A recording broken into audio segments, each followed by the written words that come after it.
अच्छा दिन मार्केट के लिए जिस तरीके से तेजी देखने को मिल रही है बाजार में, निफ्टी डे हाई के आसपास, बैंक निफ्टी में तेजी, क्या लग रहा है सर ये तेजी कितनी टिकाऊ है? कैसे रीड कर रहे हैं आप मार्केट को? टेक्सचर कैसा है? लेवल्स क्या इंपॉर्टेंट है? देखिए, लेवल्स के हिसाब से श्रेया, जो आज सुबह भी हमने बात की थी कि सबसे बड़ी रेजिस्टेंस मार्केट की है 23,150 से 23,200। अब हम आ गए हैं वहाँ पर और थोड़ा टाइम लगा आने में, लेकिन ऑब्वियसली वो बहुत क्रूशियल रेजिस्टेंस है। तो फाइनली अब हम उस रेजिस्टेंस जोन में आ चुके हैं। अब हम इसको पार करेंगे या नहीं करेंगे ये कहना थोड़ा टफ होगा, लेकिन अगर हमने इसको पार किया, अगर, और ये बहुत बड़ा अगर है, अगर इसको पार किया हमने और 23,200 तक हम नहीं रुके तो 23,400 का भी रास्ता खुलेगा। बस उसमें एक दिक्कत है। अब ये दिक्कत भी हो सकती है मार्केट के लिए, या हो सकता है ट्रिगर भी हो मार्केट के लिए, ये हमें कल पता चलेगा। फेड का डिसीजन आना आज रात को, तो उस फेड के डिसीजन से पहले कोई भी नेकेड पोजीशन कैरी करना मेरे ख्याल से थोड़ा सा रिस्की है, क्योंकि फेड क्या करेगा पावल साहब भी शायद नहीं जानते होंगे। वो आज ही पता चलेगा उन्हें भी, क्योंकि वो कमेटी डिसाइड करती है वो सब कुछ। बाकी निफ्टी बैंक की जहाँ तक बात है, निफ्टी बैंक एक बहुत बड़े कंजेशन जोन में है। 49,200 टू 49,500 ये एक कंजेशन जोन है श्रेया। मुझे लग रहा है कि यहाँ पे थोड़ा सा मार्केट टाइम स्पेंड करना चाहेगा। आज भी देखिए आप, आज का हाई 49,165 था। हालांकि सुबह मार्केट ने आपको एक बहुत शानदार ट्रेड दी थी, जब सुबह एक बार के लिए वो ऊपर से नीचे आया, फिर जैसे ही उसने डे हाई निकाला वहाँ से एक अच्छा मूव मिला था आपको। लेकिन अगेन फेड के डिसीजन से पहले थोड़ा सा मार्केट में हो सकता है कि लास्ट के 1-1.5 घंटे में थोड़ी सी वॉलेटिलिटी बढ़ जाए शायद। हाँ, तो सर वॉलेटिलिटी बढ़ने की बात की है आपने फेड के फैसले से, लेकिन थोड़ा और डिटेल में जानना चाहूँगी मैं, क्या करना चाहिए ट्रेडर्स को? क्या कोई पोजीशन कैरी करके रखें फिलहाल? हाँ, नहीं, ये सवाल अच्छा है, क्योंकि फेड का डिसीजन आ जाएगा और हम कल उस पर रिएक्ट करेंगे। अच्छा, क्या होता है ना, फेड का डिसीजन आता है, उस समय गिफ्ट निफ्टी रिएक्ट करता है, लेकिन भारत में काफ़ी लेट होता है एक तो, और एक गिफ्ट निफ्टी भारतीयों के लिए अवेलेबल भी नहीं है, तो इसके लिए आप ट्रेड तो कुछ ले नहीं पाएंगे। मेरे ख्याल से यूएस मार्केट में आज रात को काफ़ी वॉलेटिलिटी रह सकती है, डिपेंडिंग ऑन फेड क्या करने वाला है। फेड ने एक व्यू ये लेकर चला था कि शायद 2 ही रेट कट होंगे इस साल। उसमें से अगर एक आज ही आ जाए या कुछ इंटरेस्टिंग आ जाए तो उसके ऊपर काफ़ी कुछ डिपेंड करेगा। अगर फेड की कमेंट्री हॉकिश रही तो यूएस मार्केट गिर भी सकता है, और अगर फेड ने थोड़ा सा एक लीनियंट व्यू लिया कि नहीं 2 नहीं हम 3 कर देंगे शायद, अगर ऐसा कुछ बोल दिया तो बाजार में एक बहुत बड़ी रैली पॉसिबल है।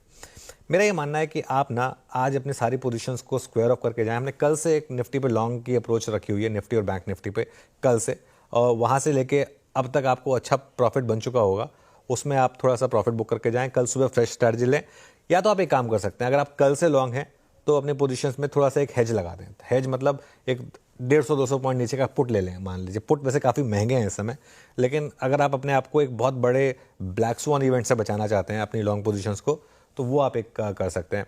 क्योंकि देखिए, अगर गैप अप होगा तो बड़ा गैप अप होगा, ये 30-40 पॉइंट का नहीं होगा, लेकिन उसके सामने उलट अगर गैप डाउन बड़ा हुआ तो फिर एक पॉसिबिलिटी ये भी है मार्केट में कि गैप जिस मर्जी तरफ हो उसके बाद भी मार्केट आपको अच्छी ट्रेड दे।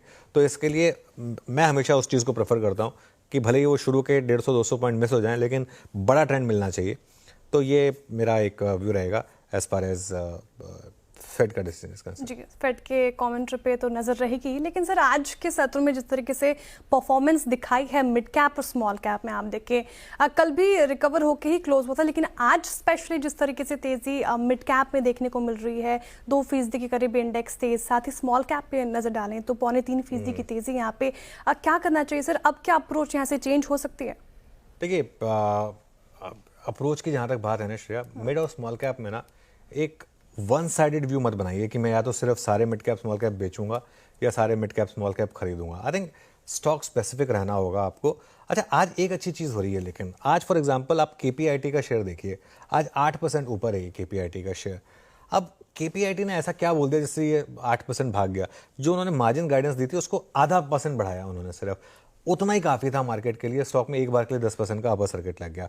टीवीएस मोटर के नंबर कल ही आ गए थे, है ना, कल पूरा दिन मार्केट को मिला था रिएक्ट करने का, लेकिन वो कॉन कॉल इतनी पॉजिटिव थी, उसके बाद उन्होंने कुछ अच्छा बोल दिया, आज स्टॉक 7% भाग गया। पिछले हफ्ते तक मार्केट ऐसे नंबर्स पर भी ऊपर नहीं भाग रहा था। आज बजाज ऑटो फॉर एग्जांपल, हालांकि बजाज ऑटो की जो भी कमेंट्री होती है मैं उसको रत्ती भर बिलीव नहीं करता हूं, क्योंकि फ्रैंकली वो एनालिस्ट से ज़्यादा वो खुद होते हैं अपने स्टॉक पर बुलिश, लेकिन बजाज ऑटो आज 3-3.25% ऊपर है।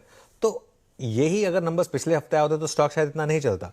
तो उस हिसाब से एक अच्छी चीज मार्केट के लिए ये है कि थोड़े से अच्छे नंबर्स पर हम अच्छा रिएक्ट भी कर रहे हैं। खराब नंबर पिटाई भी हो रही है। जेएसडब्ल्यू एनर्जी है जैसे, फॉर एग्जांपल जेएसडब्ल्यू एनर्जी 8% गिर गया आज, देखिए।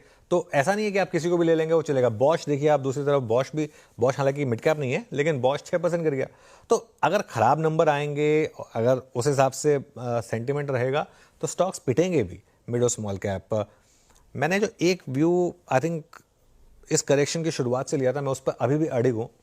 यहाँ से भी कई स्टॉक ऐसे हैं जो अपने 2024 के हाई पे कभी नहीं पहुंचेंगे। फॉरगेट अबाउट उन हाईज पर, उनके 50% भी रिक्लेम नहीं करेंगे कई स्टॉक्स, लेकिन फ्रेश हाई बनाएंगे और यहाँ से भी मल्टी बैगर बनेंगे। अब ये ऑब्वियसली डिसीजन आपको लेना है कि वो कौन से स्टॉक्स होंगे। थोड़ा सा टफ काम है वो। चलिए अब